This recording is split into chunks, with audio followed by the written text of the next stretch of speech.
Dick Van Dyke is 100 years old now. That's really, really old. He's not just a famous movie star, he's like a walking history book of entertainment.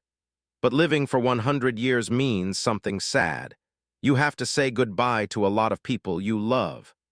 Today, we're going to talk about 6 famous friends whose deaths made Dick Van Dyke very, very sad. Dick Van Dyke's early life. Before Dick Van Dyke became super famous, he was just a regular kid from the Midwest. He was born in 1925 in a town called West Plains, Missouri. But he grew up mostly in Danville, Illinois. His family didn't have a lot of money, and life was pretty basic and simple. Even when he was little, Dick had tons and tons of energy. He loved running around, moving his body, and making people laugh out loud. Here's something cool. He didn't always want to be an actor.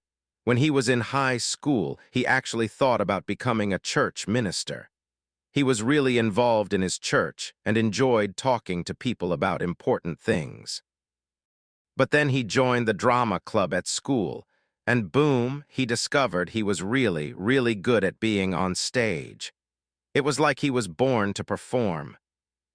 When World War II happened, Dick joined the United States Army Air Forces to help his country. Even when he was a soldier, he found ways to make his fellow soldiers laugh and smile. He put on variety shows and worked as a radio announcer. That's when he figured out that after the war ended, he wanted to work in entertainment for real. After the war was over, Dick started working in radio. Then he moved to the brand new world of television. Back in those early TV days, everything was totally different from today. Most shows were local, which means only people in one area could watch them. Performers had to be able to do everything: sing, dance, act, and more. Dick started out working with a friend named Phil Erickson. Together they were called the Merry Mutes. They traveled all over the place doing something called pantomime. That's when you act out a story using just your body and face without saying any words at all. This is where Dick learned to do his amazing physical comedy, like his famous rubber legs that bent in funny ways and his ability to fall down without getting hurt. In the late 1950s, Dick decided to take a big risk. He moved to New York City to try acting on Broadway, which is where all the biggest theater shows happen. This decision changed his whole life. He got a part in a musical called Bye Bye Birdie. Even though he had never been trained as a dancer, he was so naturally talented and coordinated that he won a Tony Award.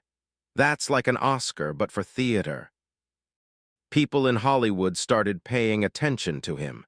They saw this tall, thin guy who could sing, dance, and act all at the same time. That's really hard to do. This led to something huge. The Dick Van Dyke Show started in 1961.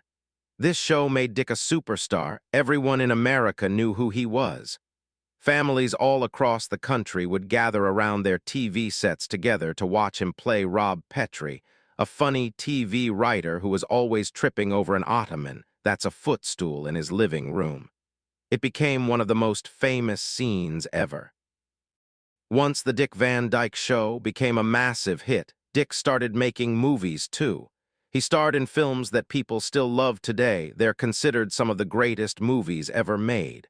Most people remember him best as Bert the Chimney Sweep in Mary Poppins. Remember the guy who danced with the cartoon penguins and sang about being happy? That was Dick.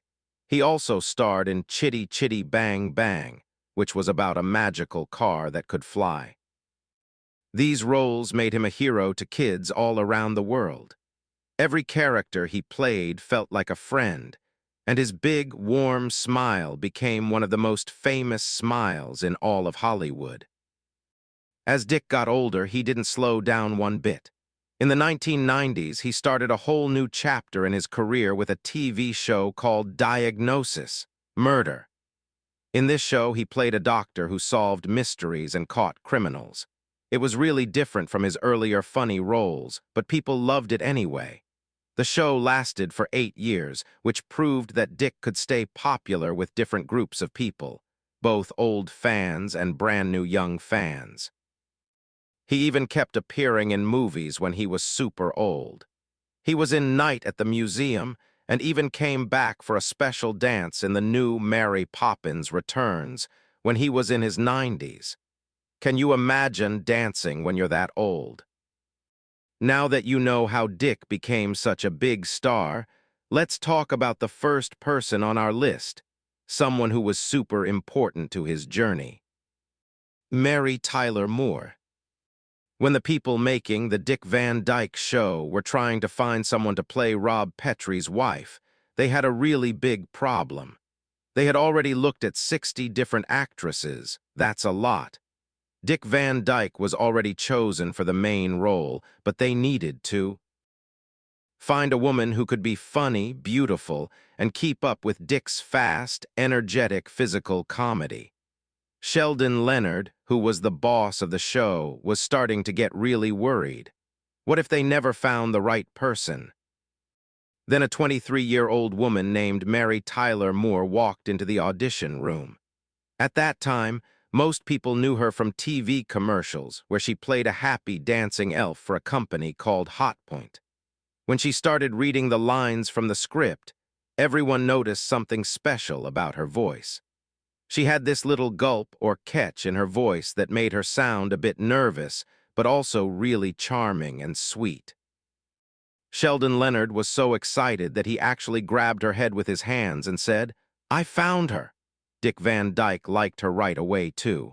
Even though Dick was 11 years older than Mary, they fit together perfectly like two puzzle pieces that just click into place.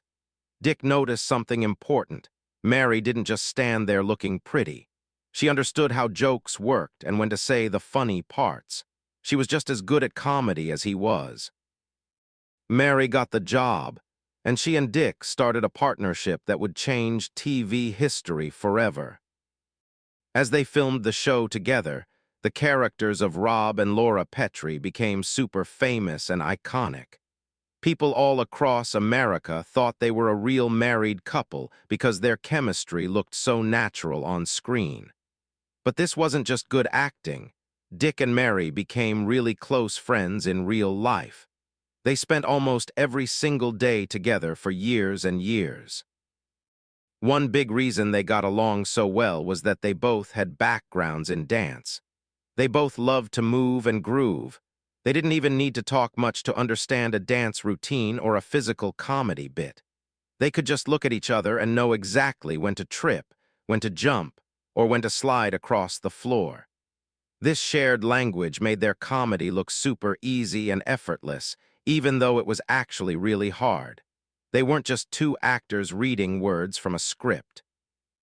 They were a team that moved together in perfect sync, like they could read each other's minds. Dick has been honest and admitted that he had a little bit of a crush on Mary during those years. He thought she was talented and very, very special. But they kept their relationship as a deep, respectful friendship, nothing more. Behind the scenes, the 1960s weren't always easy for either of them. They both faced personal struggles and dealt with the pressure of being famous. They became each other's support system on the set. If one person was having a bad day or feeling super stressed out, the other person was right there to say something kind or tell a joke to make things lighter. They truly felt like family to each other, and that warm, loving feeling came through the TV screen into millions and millions of homes. Mary Tyler Moore had a serious disease called type 1 diabetes for most of her life. She was very brave about dealing with it, but as she got older, the disease caused a lot of health problems. She started to lose her eyesight, and she had other complications, too. In January 2017, Mary passed away. She was 80 years old. For Dick Van Dyke, hearing this news was absolutely devastating. Even though they hadn't worked together every single day for a long time, they had stayed in touch over the years. They performed together in special reunion shows whenever they could. Dick felt like he had lost a real member of his family. He often called her his work wife. Losing Mary meant that a huge, important part of his own life story was now gone forever. At her private memorial service, Dick stood up to give a speech called a eulogy. He didn't just talk about how famous she was or how beautiful she was. Instead, he talked about her talent and her strength. He told everyone there that Mary was the engine of their show, meaning she's what made it really work. He explained that while he got a lot of the big laughs, Mary was the one who held everything together with her perfect timing and her big heart. Dick got really emotional as he remembered their time dancing together on the sound stage where they filmed the show. To Dick, Mary wasn't just a co-star or work partner. She was the person who helped him become the legend he is today. Even now, at 100 years old, Dick still talks about her with a sparkle in his eye, but also with sadness in his voice.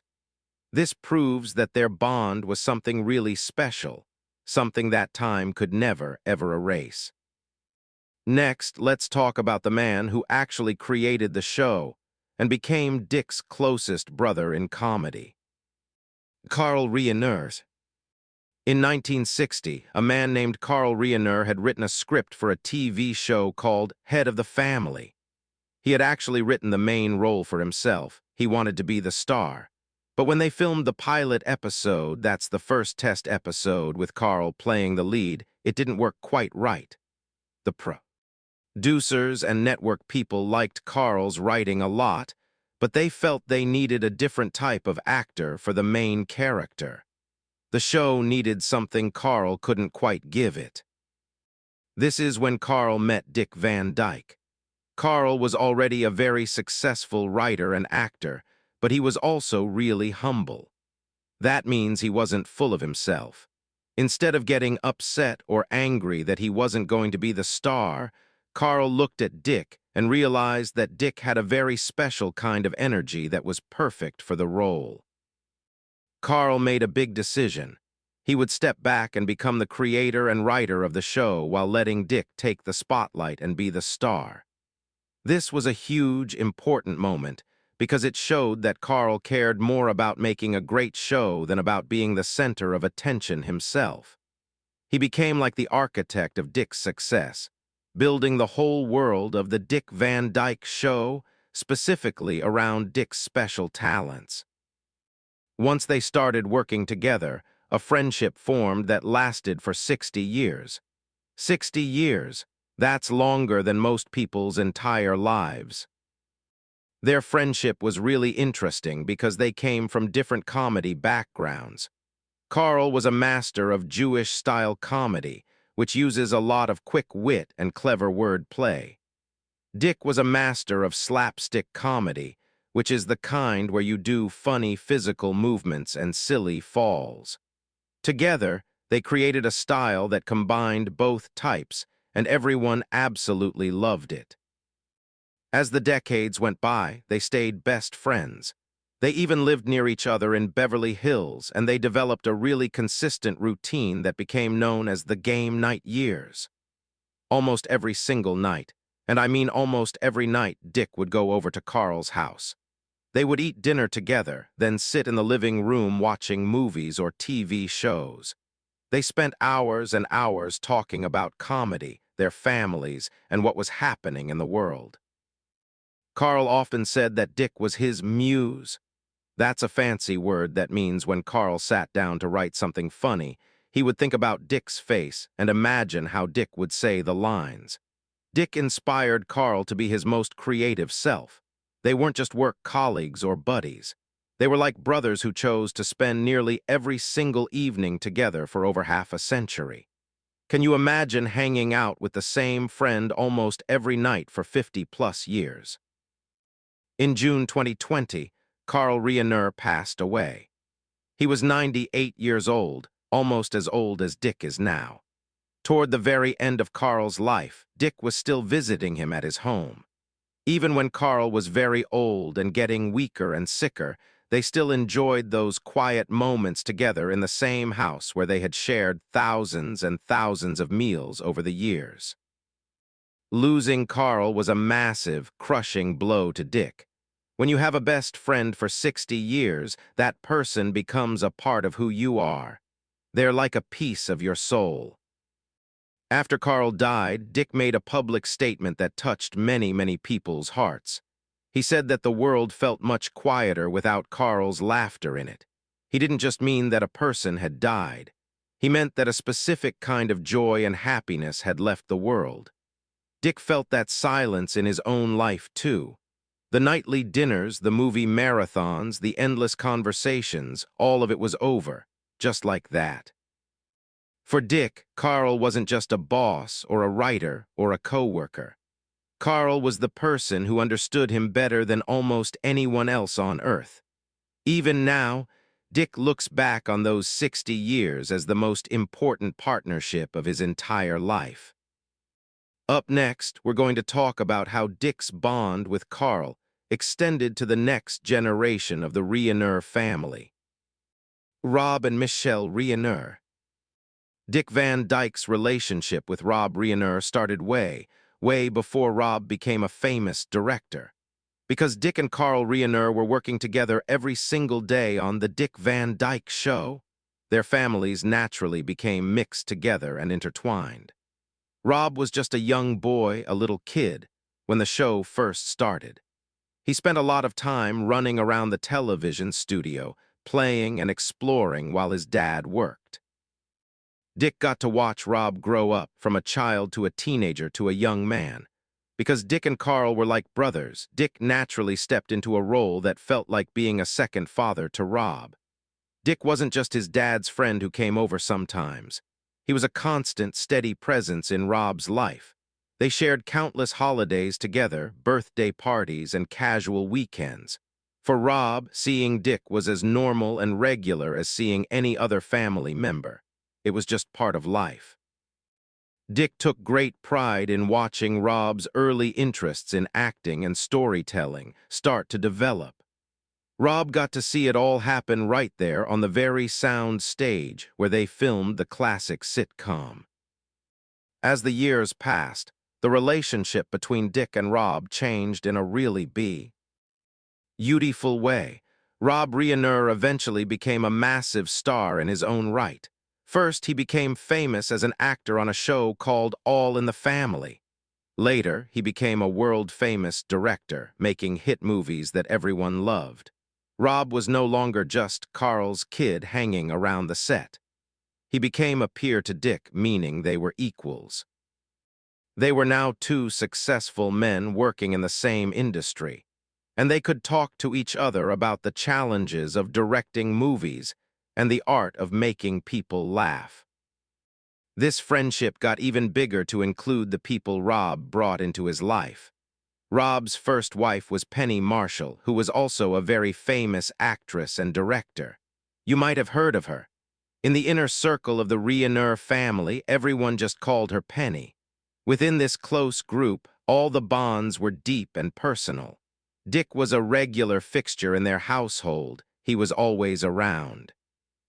The Reiner home became like a hub for old Hollywood social life. It was the place where actors, writers, and directors would gather to talk, laugh, and share stories about their work and their lives. Dick absolutely cherished these moments because they represented a community of artists who truly looked out for one another and cared about each other. During these years, the whole group leaned on each other as they all got older.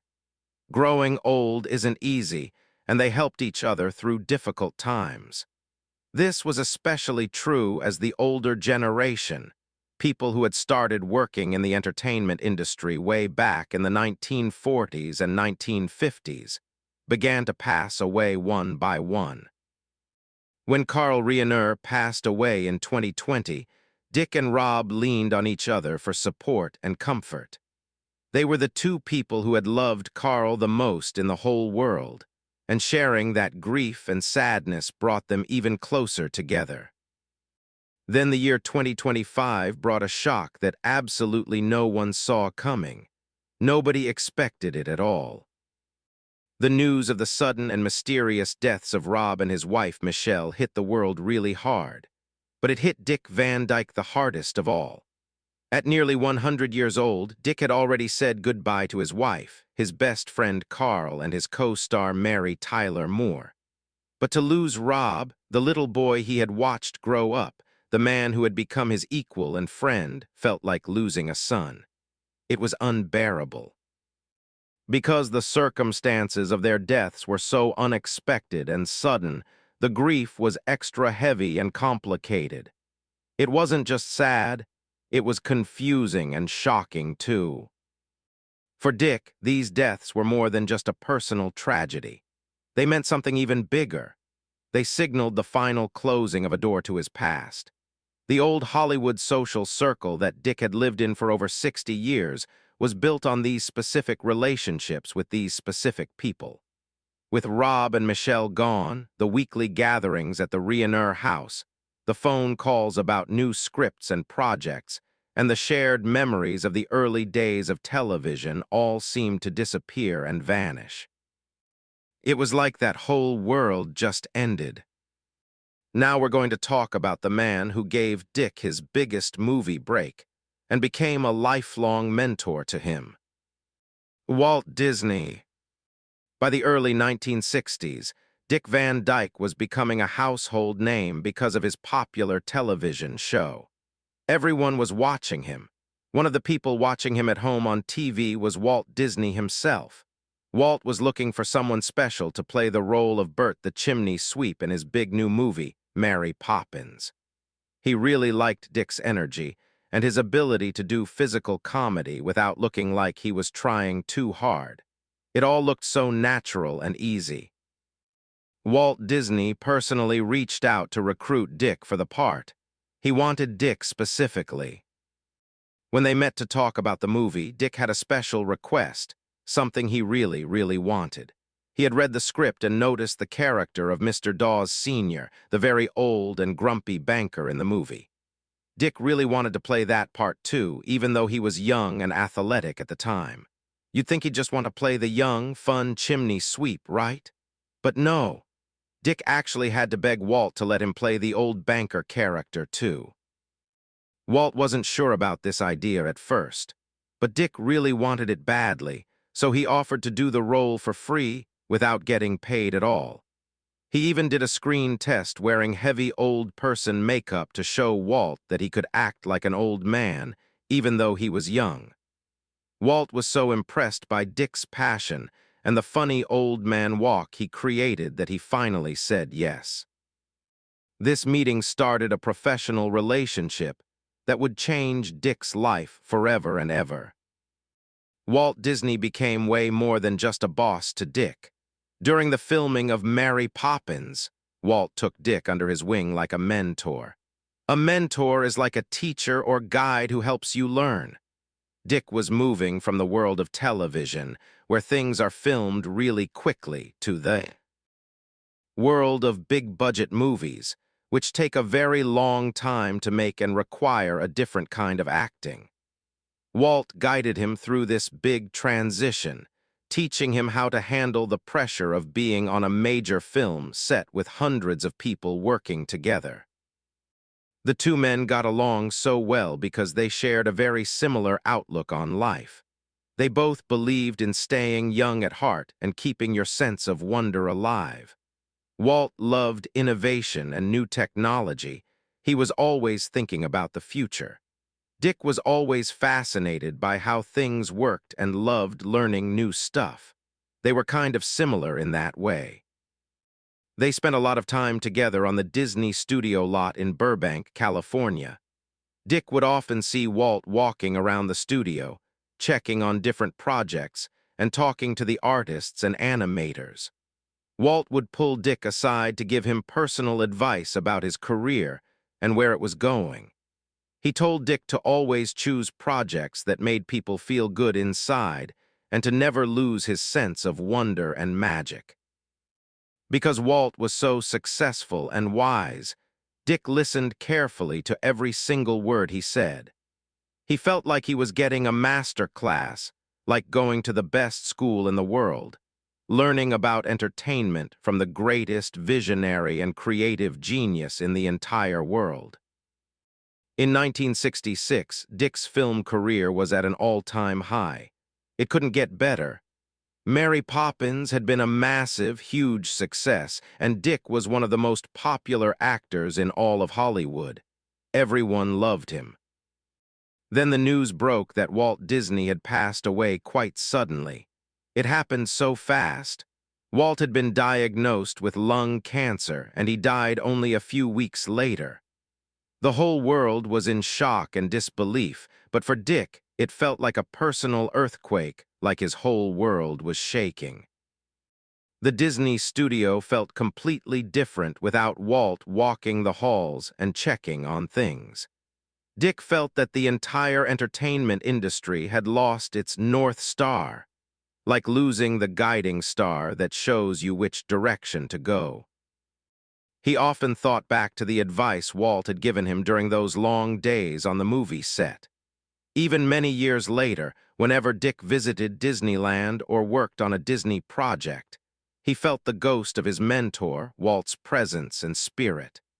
He realized that Walt hadn't just built a company or made movies. He had built a whole way of making people happy, and Dick felt a responsibility to keep that spirit alive in his own work. Next, we're going to talk about Dick's relationship with a very different kind of actor, Gene Hackman. In the 1960s and 1970s, Hollywood was changing really quickly. New types of movies were being made, and new styles of acting were becoming popular. Dick Van Dyke was the king of light-hearted comedy and family entertainment, the fun, happy stuff. At the exact same time, an actor named Gene Hackman was rising to fame as a gritty, serious actor who played tough, intense characters. Even though they seemed like total opposites on screen, they crossed paths often in the busy world of Hollywood. They would see each other at award shows, studio events where everyone in the industry gathered, and even at auditions sometimes. Dick first really noticed Gene when the film industry started moving away from the old traditional way of doing things. While Dick represented the polished, singing and dancing style of performance from the old days, Gene represented a new, raw, realistic style of acting that was taking over. Despite these big differences, there was an immediate connection between them. They clicked right away. They were both incredibly hard workers who had spent many years struggling and trying to make it big in show business. They understood that struggle. Meeting Gene gave Dick a look into a different side of the entertainment business, and he found himself really respecting the intensity and commitment that Gene brought to every single role he played. They spent time together on the Hollywood circuit. That's what people call the group of events and parties where actors socialize and network. They talked about the craft of acting and how to stay relevant and important as the world and the industry kept changing around them. Dick loved hearing Gene's perspective on how to build a character from the ground up, starting from scratch. They learned from each other, even though their styles were so different. In January 2025, the news came that Gene Hackman had passed away. For Dick, this was a very heavy, sad loss. Because they were close in age and had both lived through the exact same era of Hollywood history, Gene's death felt like a personal reminder to Dick of how much time had passed. It was like looking in a mirror and seeing how old he'd become. When someone like Gene dies, it isn't just the loss of a person. It's the loss of a whole style of acting and a specific time period in history. Dick felt this loss really deeply because Gene was one of the last people left who understood what it was like to work in Hollywood during those middle decades of the 1900s. They had shared many of the same co-stars over the years. And as those co-stars passed away one by one, Dick and Gene were some of the only ones left who could remember them and tell stories about them. With Gene gone, Dick felt that a significant, important part of his professional world had disappeared forever.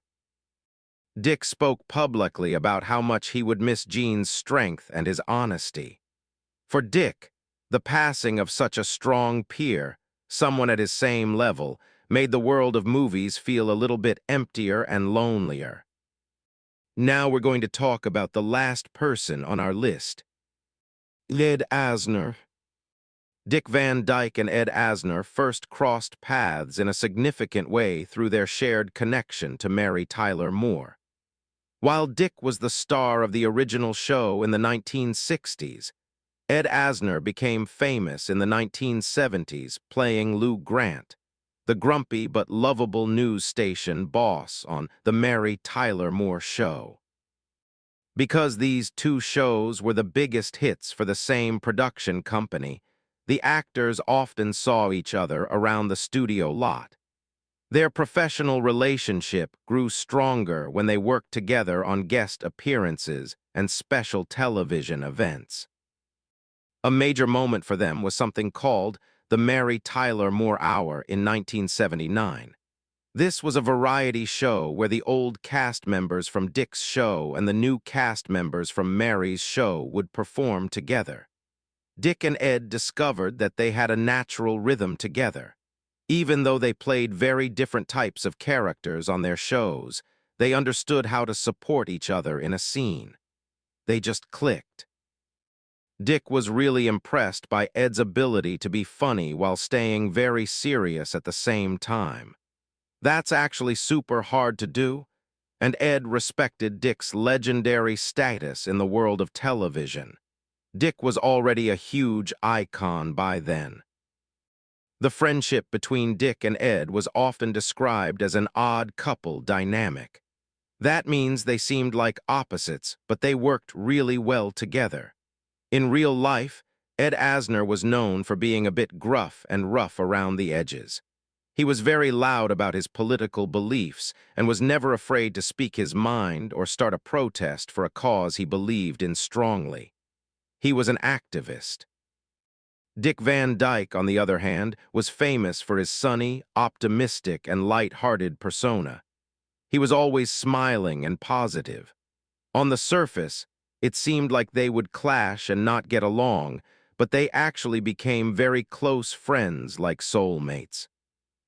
One of the biggest things that brought them together was their work with the Screen Actors Guild.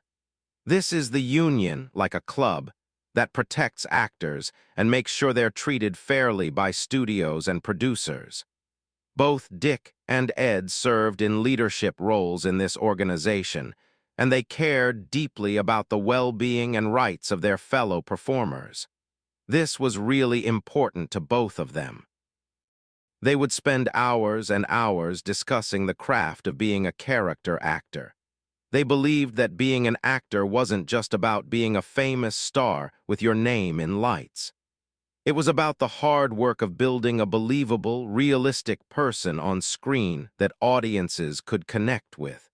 They shared a deep respect for the history of their profession and took it very seriously. Ed's rough exterior, his gruff outside, hid a very kind heart underneath.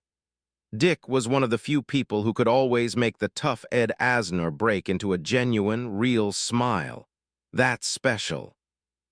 In August 2021, Ed Asner passed away at the age of 91. For Dick Van Dyke, this loss was particularly painful and hard. By the time Ed died, so many of the people from that specific era of television were already gone. Most of them had already passed away. Losing Ed felt like losing the last person who truly understood what it was like to be part of the Mary Tyler Moore family. That whole group of people who made those shows in the 1960s and 1970s. Dick wrote a beautiful tribute to Ed, calling him one of the last true actors of their generation. He meant that Ed was part of a group of people who stayed dedicated to the work and the community of acting until the very end of their lives. They never gave up on it or stopped caring. Dick talked about how much he would miss Ed's honesty and his strength. To Dick, Ed was like a solid rock in an industry that was always changing and shifting. You could count on Ed. The personal toll of this death was really high because Dick felt like the last man standing. When you reach 100 years old, you look around and realize that most of your peers, the people you worked with, laughed with, fought for better working conditions with, are no longer there. They're all gone. Ed was one of the final links to the most successful and meaningful years of Dick's life. Without Ed, there was no one left to reminisce. With no one left to sit around and share memories about those specific days at the studio and what it was really like. It was a lonely feeling. But Dick took comfort in the fact that he and Ed had remained such strong, solid friends for so many decades. He kept Ed's memory alive by continuing to talk about the importance of the actors' union and the lessons they had learned together over the years. Even though so many of his friends are gone now, Dick Van Dyke still finds ways to stay active and happy as he looks back on a century, 100 years, of incredible memories. If you enjoyed learning about Dick Van Dyke's incredible life and the friends he lost along the way, make sure to hit the like button and subscribe for more stories about your favorite legends from Hollywood's golden age.